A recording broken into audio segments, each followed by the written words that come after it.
Welcome to another deep dive. Today we'll be exploring the world of magic and entertainment. We've got a treasure trove of insights from magician Jeff McBride. And trust me, this isn't just about pulling rabbits out of hats. We're talking about stage presence, creativity, and the kind of thinking that can elevate anything you do, whether you're a performer or just someone who wants to be more engaging in everyday life. Absolutely. McBride is known for blending magic with theatrical elements like masks and kabuki theater. But what's really fascinating is how he generously shares practical advice that goes way beyond tricks. Okay, so let's start with this story he tells about seeing a magic show called Spellbound, specifically the opening. He describes this. Well, he says it was this mind-blowing sensory experience with lasers, sound effects, dancers appearing out of nowhere, color movement sound, all hitting the audience at once. It was so powerful, he describes it as practically rewiring his DNA. What do you think was so effective about that approach? I think it's about breaking patterns and exceeding expectations. Think about it. You walk into a theater, you're anticipating a magic show. But then, boom, you're hit with the sensory overload. That you couldn't have predicted. I think it grabs your attention on a primal level and sets the stage for something truly extraordinary. So how can we, the non-magicians listening, apply this principle? Do we need to invest in laser shows for our next presentation? Not necessarily. The takeaway here is the power of multisensory engagement. McBride talks about how even in a simple Zoom meeting, you can create this effect. Think about starting with a striking image, maybe playing some evocative music, or even just using a well-timed pause to build anticipation. It's about being intentional with how you're stimulating your audience's senses. Yeah, he actually gives a great example from his own early days. He wanted to make a dramatic entrance, so his dad rigged up car headlights to a battery and blasted them through a window as he walked in. Talk about low-budget spectacle. What do you think made that so effective? It's unexpected, it's bold, and it creates contrast. You wouldn't expect car headlights in a magic show, right? That element of surprise makes it stick in your memory. It's a reminder that you don't need a Hollywood budget to create a memorable moment. Ingenuity and creative problem solving can go a long way.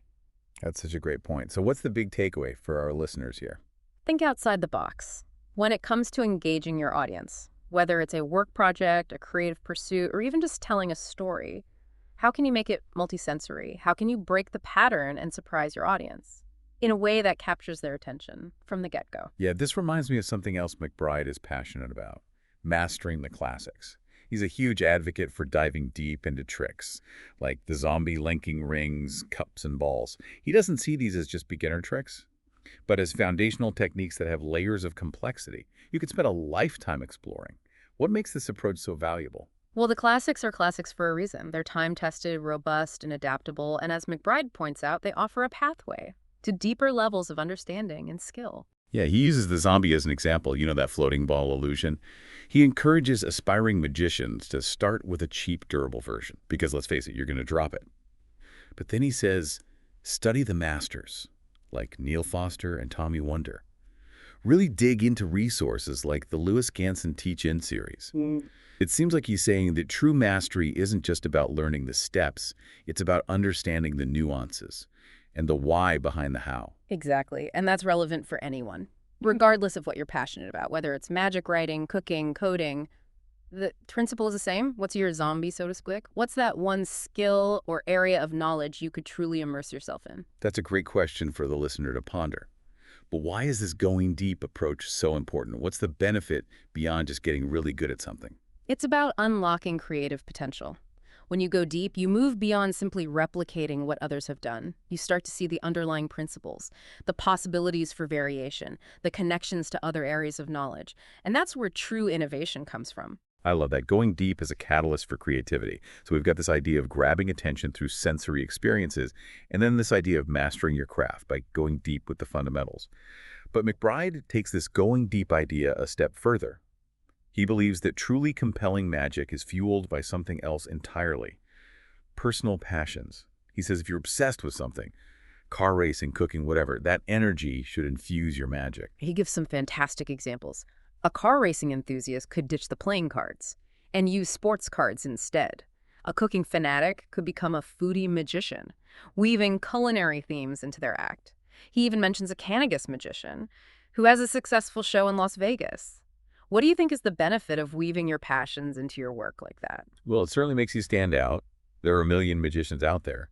But how many cannabis magicians are there? It's a great way to differentiate yourself and create a unique brand.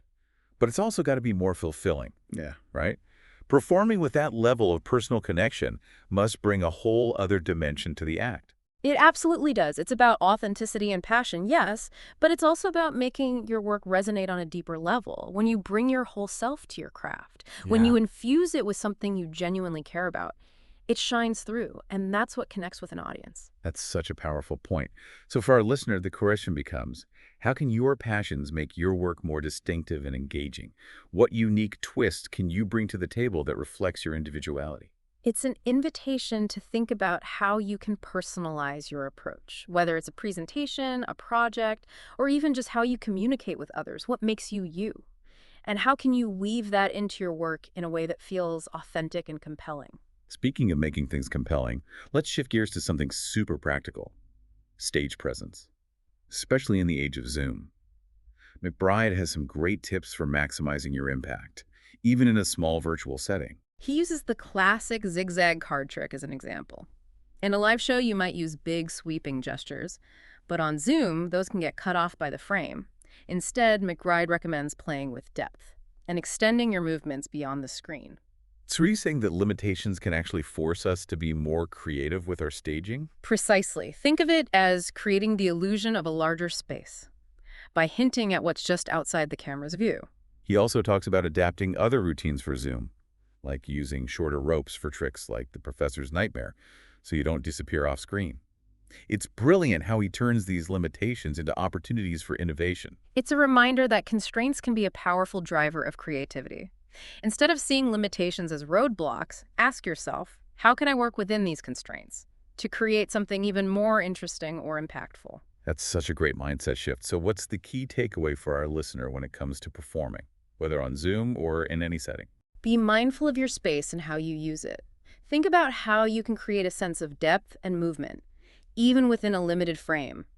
And most importantly, embrace constraints as creative challenges. That's fantastic advice. Now, for those who might be thinking of actually making a career out of magic, or any performance art really, McBride shares some wise words from fellow magician Rudy Kobe. Kobe believes that two key ingredients for success are a strong, memorable character and original material. He makes it sound so simple, but we all know that's easier said than done. But McBride actually breaks down how W to get there. He's all about getting what he calls flight time, meaning stage experience, even if it's not paying gigs at first. He recommends some unexpected places to perform: hospital rounds, senior citizen centers, fraternal lodges. It's about seeking out opportunities to practice your craft and connect with an audience. He even suggests creating a 20-minute TED Talk style presentation that you can take to luncheons and community groups, Rotary clubs, business associations, those kinds of things. It's a fantastic way to build confidence, refine your material, and get your name out there. It's also a smart way to diversify your income streams. Not every performance has to be a full-blown show.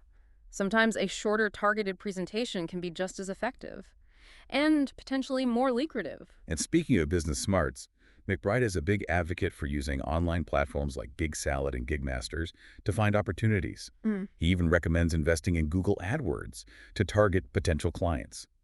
It's a reminder that in today's world, you can't just rely on word of mouth. You need a digital presence and a strategy to reach your audience. Absolutely. Building a strong online presence is essential for any performer or creative entrepreneur. It's how people find you, learn about what you do, and ultimately book you for gigs. Okay, let's wrap up this part of our deep dive with a look at one of McBride's most ingenious solutions to a common performance challenge: sweaty or dry hands. It's something a lot of performers struggle with, and McBride tackles it head on. He even shares a funny anecdote about the legendary magician Cardini. Apparently, Cardini would discreetly cough and then use his saliva to moisten his fingers. Not exactly hygienic, and definitely not recommended. Thankfully, McBride has a much better solution. He reveals that he created a secret prop, a hidden sponge moistener attached to his jacket. It's like a magician's version of a secret agent's gadget. That's so clever. He can subtly dab his fingers on the sponge without the audience ever knowing. It's amazing how he finds these practical, elegant solutions to problems that could potentially derail a performance. It highlights the importance of thinking ahead and being prepared. What are those little gotchas in your line of work? And how can you come up with creative solutions to overcome them? That's a great question for our listeners to ponder as we move into the next part of our deep dive. Yeah. We'll be back after a short break. Yeah, it's those little details that can make or break a performance, or any project for that matter. And speaking of details, McBride also emphasizes the importance of having the right tools for the job. Remember how he suggested starting with a cheap, durable zombie ball? That's because you will drop it, especially when you're learning. Right. That's such a practical tip. It reminds me of how chefs talk about having the right knives. You don't need the fanciest set, just ones that are reliable and comfortable to use. It seems like McBride is saying don't get bogged down by the equipment. Focus on mastering the technique. Exactly. And once you've mastered the technique, then you can start experimenting with different tools and materials to see how they impact your performance. It's about understanding the fundamentals first and then building from there. This makes me think about those infomercials that promise you can learn to play guitar in like 5 minutes just by buying their special gadget. But McBride's approach is the opposite. It's about putting in the time and effort to develop real skill. And that dedication is what separates the hobbyists from the professionals. It's about respecting the craft and being willing to put in the work to truly excel. This reminds me of something else McBride talks about, the business side of magic. He shares some advice from fellow magician Rudy Kobe, who says the recipe for success has two key ingredients: a strong, memorable character and original material. I imagine that's true for any performer, right? You need something that sets you apart from the crowd. Absolutely. It's not enough to just be technically proficient. You need to have a unique presence, a point of view, something that makes people remember you. He also talks about the importance of getting flight time, which basically means stage experience, even if it's not paying gigs at first. What are some ways aspiring performers can get that valuable experience? McBride has some great suggestions. He recommends performing in unconventional places: hospital rounds, senior citizen centers, fraternal lodges, basically anywhere you can find an audience willing to be entertained. Yeah, he even suggests putting together like a 20-minute TED Talk style presentation. That you can offer to luncheons and community groups, Rotary clubs, business associations, those kinds of things. It's a brilliant way to build your confidence, refine your material, and get your name out there. And it's a smart business move. It allows you to create a product that you can market to different audiences, expanding your reach, and potentially generating income while you're building your performance career. Speaking of business, McBride is also a big believer in using online platforms like Gig Salad and Gig Masters to connect with potential clients. He even recommends investing in Google AdWords to target your ideal audience. It's a reminder that in today's digital age, you need to be proactive about marketing yourself. You can't just sit back and wait for opportunities to come to you. You need to put yourself out there and make it easy for people to find you. So we've talked about the importance of mastering your craft, developing a unique character, getting stage experience, and building a strong online presence.